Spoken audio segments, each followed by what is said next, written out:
All right, readers, we're back. We'll start on page 194 with Henry. Henry had been glad to see those two girls again, the wild-haired one and the quiet one. It was true they had tricked him with that food and taken him to the gray-haired man. It was true that he ended up back here in Wonderland. And when those girls showed up, soothing him and petting him, Henry thought maybe they had come to take him away. But no, they had left without him. Henry lay down in the corner of his kennel and put his nose on his paws, feeling very sad.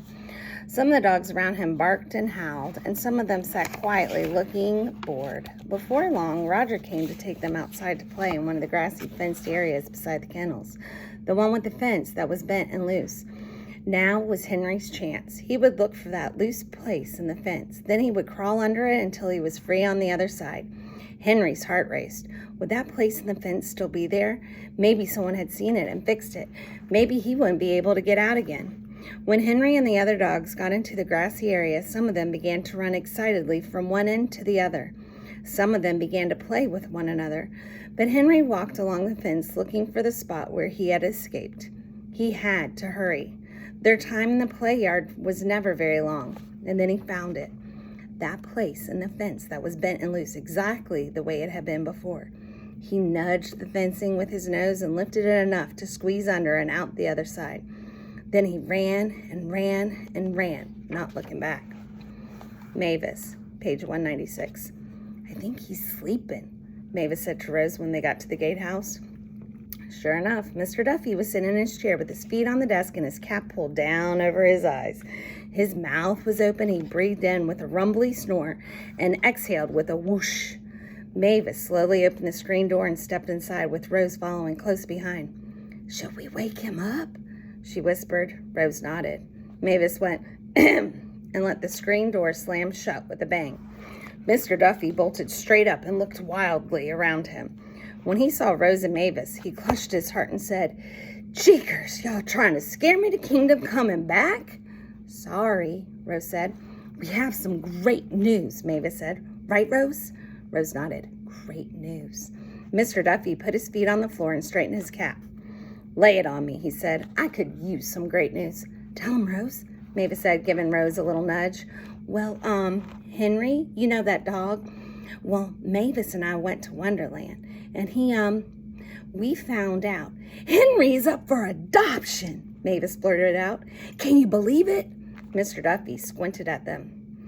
Now, what in tarnation are y'all talking about? Please tell me y'all did not go over there to that racetrack. He shook his head. No siree, Bob. That is not the truth. He ducked his head and lifted his bushy eyebrows. Miss Rose Tully? Rose blushed and looked down at the floor. I know what your mama would think about that, he said. That is not like you one bit to go and do such a darn fool crazy thing. But it turned out great, right, Rose? Mavis said, grinning. Mr. Duffy snorted. Two little old girls like y'all going over there to that track? He poked a finger at Rose and said, You can't keep trouble from coming, but you don't have to give it a chair to sit on.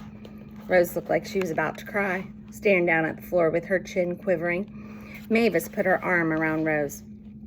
But she didn't get in trouble because her mama doesn't know. And here's the best part. She pushed a tangle of hair out of her eyes. You can adopt Henry. She gave Rose's shoulder a little jiggle and grinned at Mr. Duffy. Then the room got so quiet that Mavis could hear some kids hollering, Not it! Somewhere up the street. Think fast, Mavis told herself. Her plan was almost working. Now was her chance. So Mavis did what she knew how to do best. She jumped right in and tried to make things right. She told Mr. Duffy about Wonderland, how some lady had showed them the way to the cinder block building, how that man named Roger had told them about Henry, that he was only 4 years old, but that he was too old to race, so he was ready to be adopted. And, Mavis added, he even told us what those ear tattoos mean. Mr. Duffy sat there at his desk, not saying a word, while Mavis explained the tattoos. The one on his left ear is his identification number with the National Greyhound Association, she said, and the one on his right ear identifies exactly which puppy he is in, which puppy he is in his litter. So every dog has different numbers. How about that? Mr. Duffy took his cap off and scratched his head. Guess you're never too old to learn something new, he said. And, Mavis went on, Henry would be perfect for you. He's smart and he's sweet. And Mr. Duffy held up a hand and said, whoa now, Missy, that dog don't need an old geezer like me. I know I sound like my heart's a thumping gizzard, but a what? Mavis said. Mr. Duffy chuckled.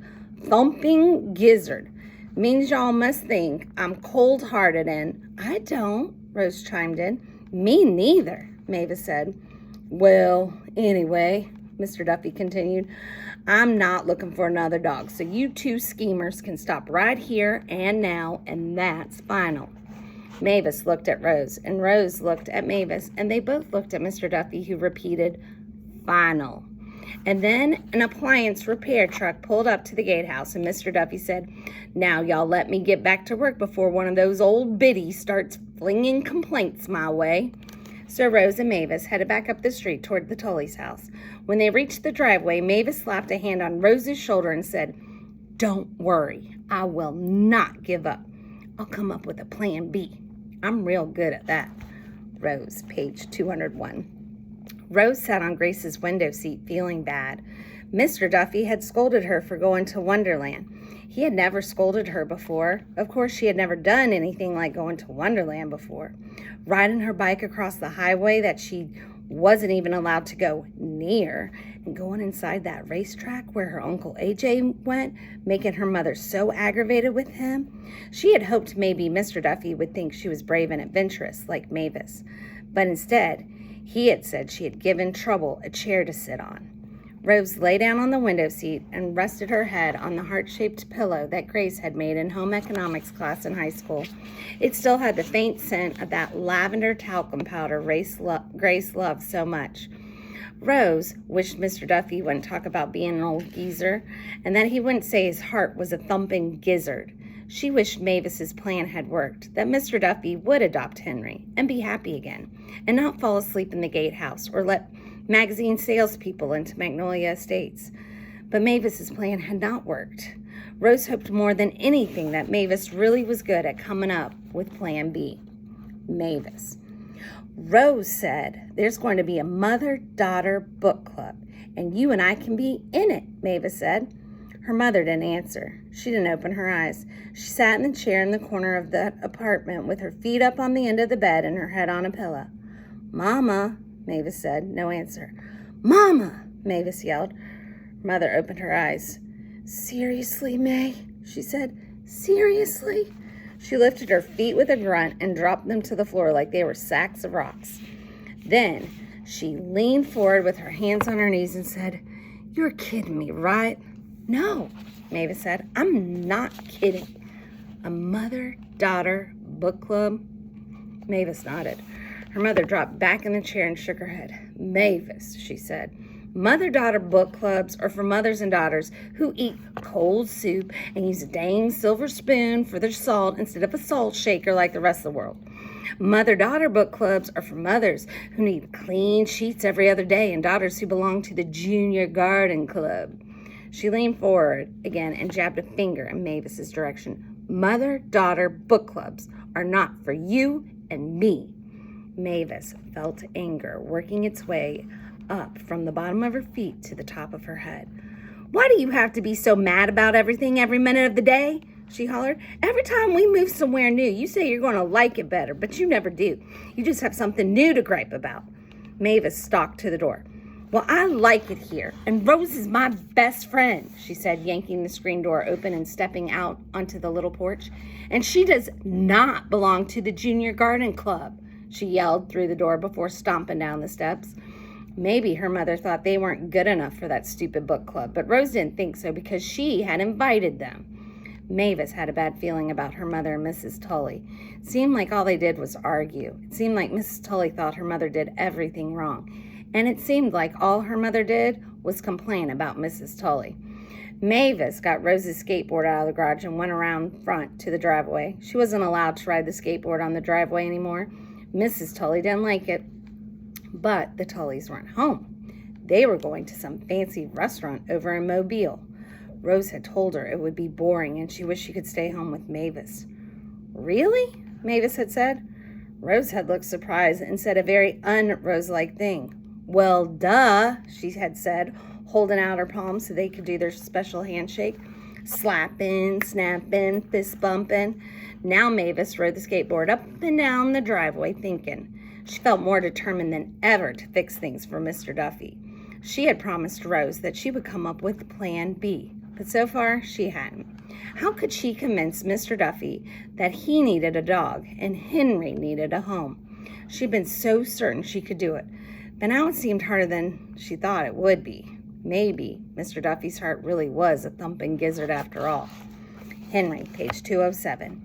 When Henry got out of the fenced yard, he had run as far away from Wonderland as he could get. He had run up dirt roads and through fields. He darted across a busy highway and raced through a trailer park.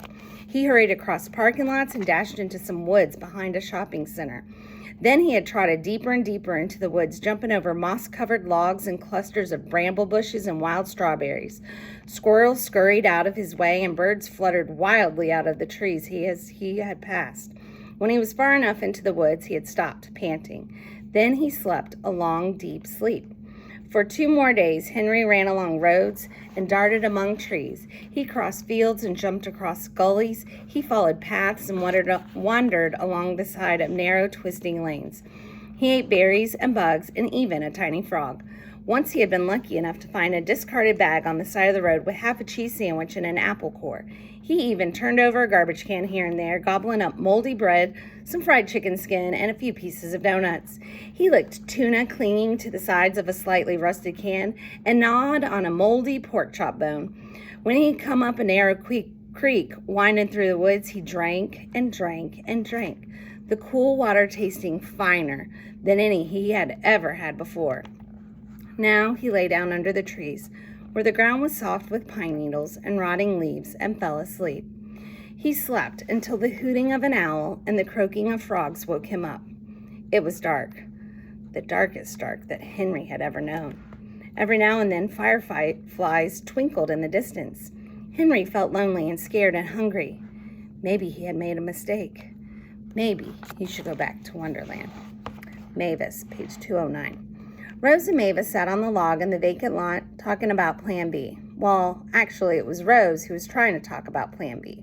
So, Rose said, what's Plan B? I'm not sure yet, Mavis said, but I thought you were good at coming up with Plan B. I am. Oh, Rose wiped red dirt off her shorts. I just thought you would have come up with it by now. It takes time to think up a good Plan B. Mavis was starting to feel a little annoyed. Then Rose didn't say anything, and Mavis started to feel a lot annoyed.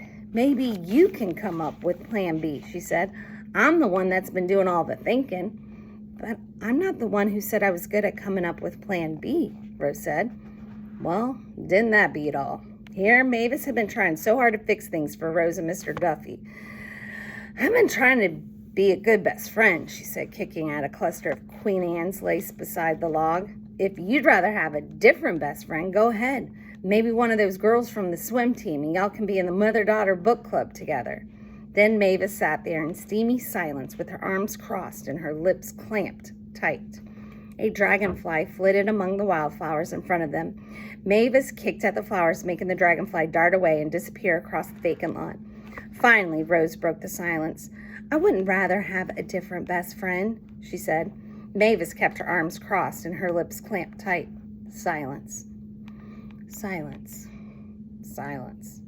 Then Rose said, Aren't you worried about Mr. Duffy? Mavis shrugged. I guess. What do you mean? I mean, yes. Yes, I'm worried about him because I know you're worried about him. And then quite unexpectedly, that old snake, Mr. Jealousy, showed up and made Mavis say, All you and Mr. Duffy care about is each other. What about me? Doesn't anybody care about me? Uh-oh.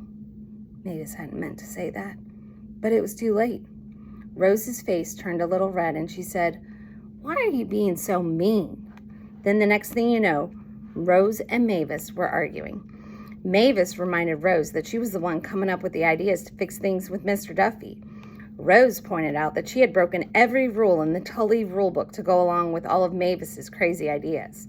Mavis said Rose should be glad to have such a fun thing to do as going to Wonderland. Rose said she thought maybe they were being too hasty trying to find a dog for Mr. Duffy, especially when he didn't even want one. On and on, back and forth, until finally Mavis stood up and said, "Fine."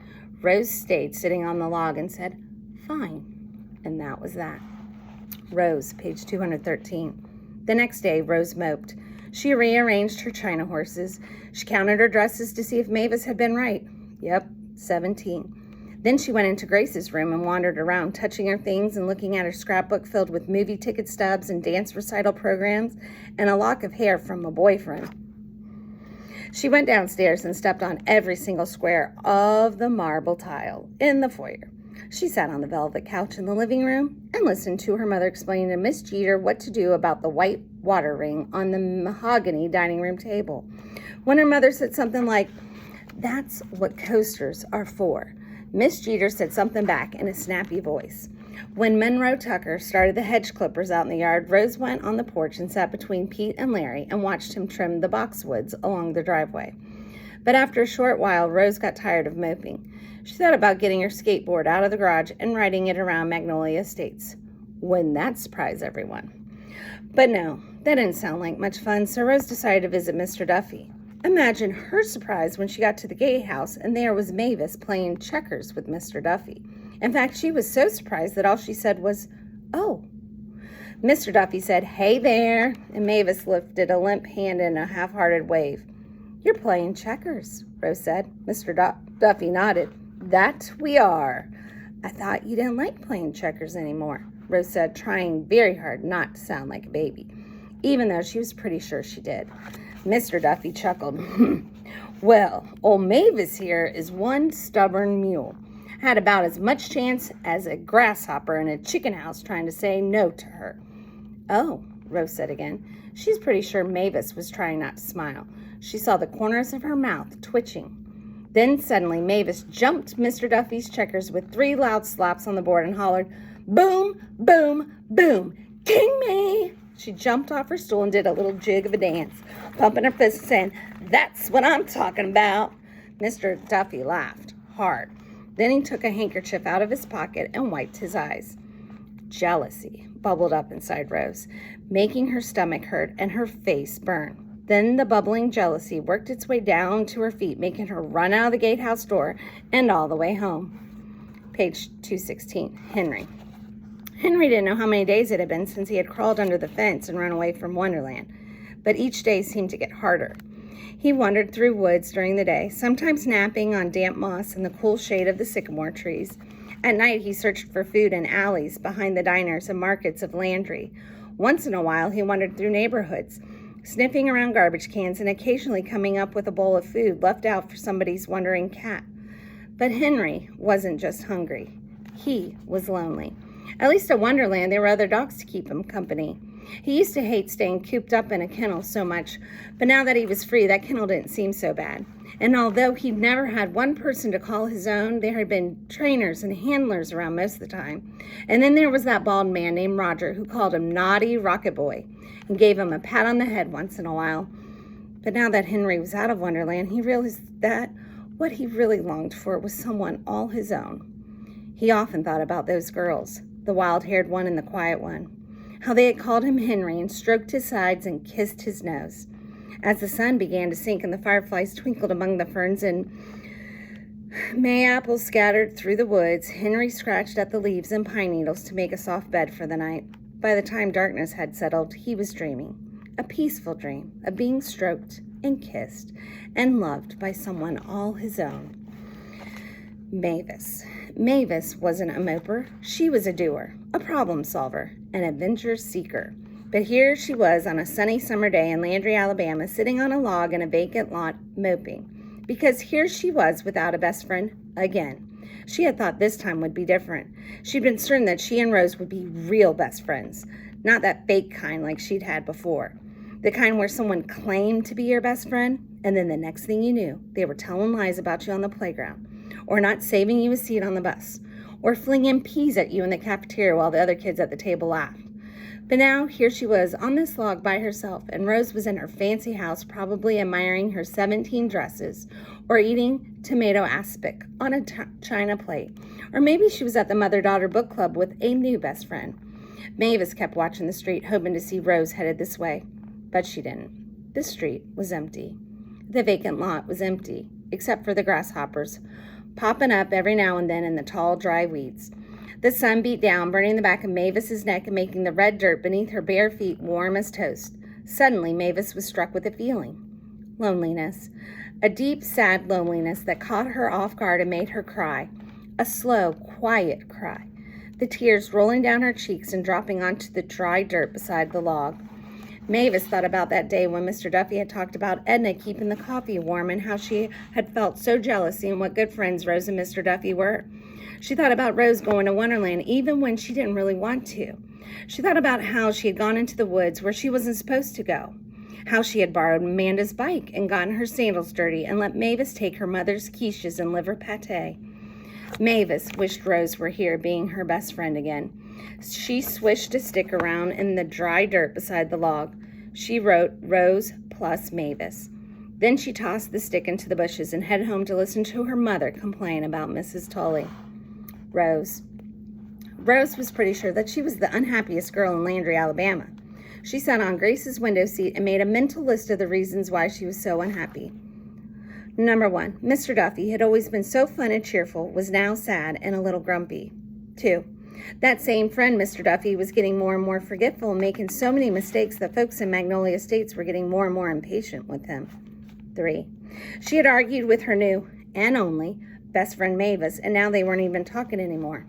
4, Mr. Duffy never seemed to want to play checkers with her, but then there he was playing checkers with Mavis, so now maybe he liked Mavis more than he liked her.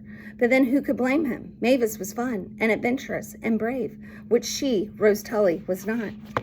5, that poor sweet dog Henry needed a home, and Mavis was so sure that she could convince Mr. Duffy to adopt him, but Rose wasn't so sure. 6, her mother complained about Miss Jeter nearly every minute of the day. 7, her sister Grace was gone, and Rose needed her. 7 reasons to be unhappy. That was a lot. Suddenly, a noise outside made Rose stop thinking about how unhappy she was.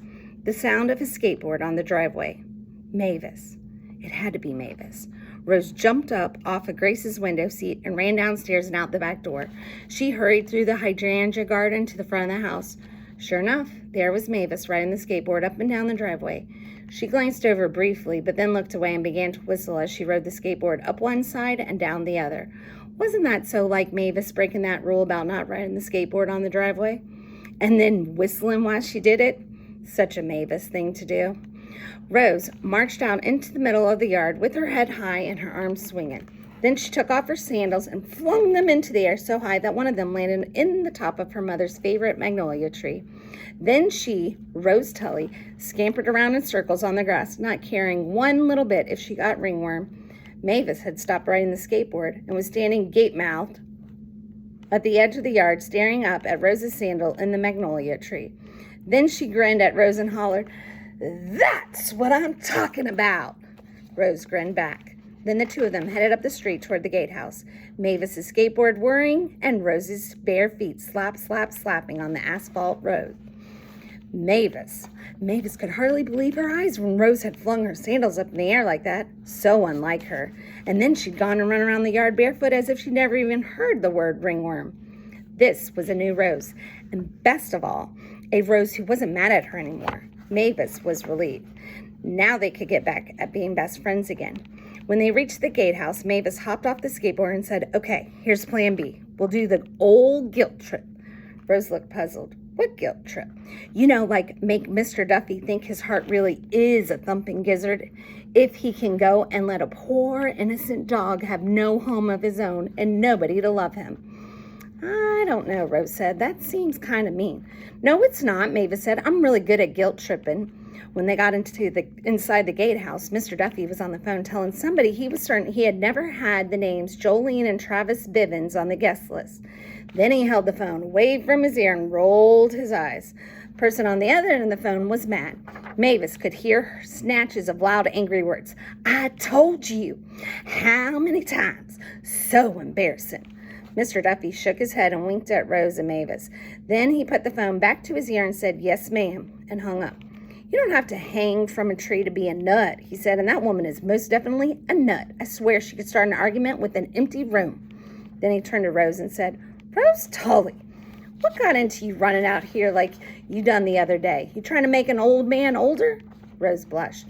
No, sir. Mavis jumped in quick before the old worried Rose came back and took over the new brave Rose. Everything's good now, right, Rose? She said. Rose nodded. We want to talk to you about Henry, Mavis said. Before Mr. Duffy had a chance to say anything, Mavis started working on the guilt trip. She told Mr. Duffy how Henry was all alone in the world, how he devoted his whole life to racing and now he was a has-been and nobody wanted him, how all he wanted was a little love and a home of his own. Was that so wrong? On and on, guilt tripping like crazy. A couple of times Mr. Duffy opened his mouth to say something, but Mavis kept right on going. Every now and then she said, right, Rose? But she didn't stop long enough for Rose to do more than nod. When she finally felt that guilt trip was the best that it could be, Mavis stopped. Mr. Duffy took his cap off, ran his hand over his bald head, and put it back on again. He looked out the window and up at the ceiling and down at the floor. Then he took a breath and opened his mouth to speak, but a noise at the screen door made him stop. He looked at the door. Rose looked at the door. Mavis looked at the door. There, scratching on the screen, was Henry. Henry. When Henry had wakened from that dream about having someone all his own, he'd made a decision. He was tired of being alone in the woods. He was going to look for those girls. They had been so nice to him, kissing him and petting him, so he ran for hours through fields, across roads, and in and out of woods until he found what he was looking for. The wrought iron fence where the freckled girl had left him bowls of food. He sniffed around the ferns and leaves and wild raspberries. He wandered in and out of fragrant pines and shady sycamores, but those girls were not there. Then he remembered the little house where they had taken him, the one with the gray-haired man. But he also remembered that that was where Roger had come to get him. What if Roger came again? But maybe this time something good would happen. Maybe this time Roger wouldn't come. Maybe this time those girls would let him stay with them. Henry had followed the same route as before, running along the fence and up the asphalt street to the little house beside the gate. His heart had leaped with joy when he heard voices through the screen door, voices of those girls and the gray-haired man. He scratched on the screen. When they saw him, the girls squealed, Henry! They ran to the door and let him in and showered him with hugs and kisses. Henry had never been showered with hugs and kisses before. The old man said, Jeekers, how in the heck did that dog get back here? Please don't call Wonderland, the wild-haired girl said. Then she put her hands together like she was praying and added, let's keep him for a little while. The quiet girl said, he's so skinny. I bet he's hungry. The old man heaved a big sigh and shuffled over to his desk. He took a paper bag out of a drawer and brought Henry a tuna fish sandwich. Henry had never had a tuna fish sandwich before. He gobbled it up and then he put his head in the old man's lap. The old man put his hand on top of Henry's head. His hand was warm. Henry let out a little whine of contentment and wagged his tail to say, thank you. And that's where we're stopping today on page 230. Can't wait to see what happens with Henry, Mr. Duffy, and Mavis, and Rose.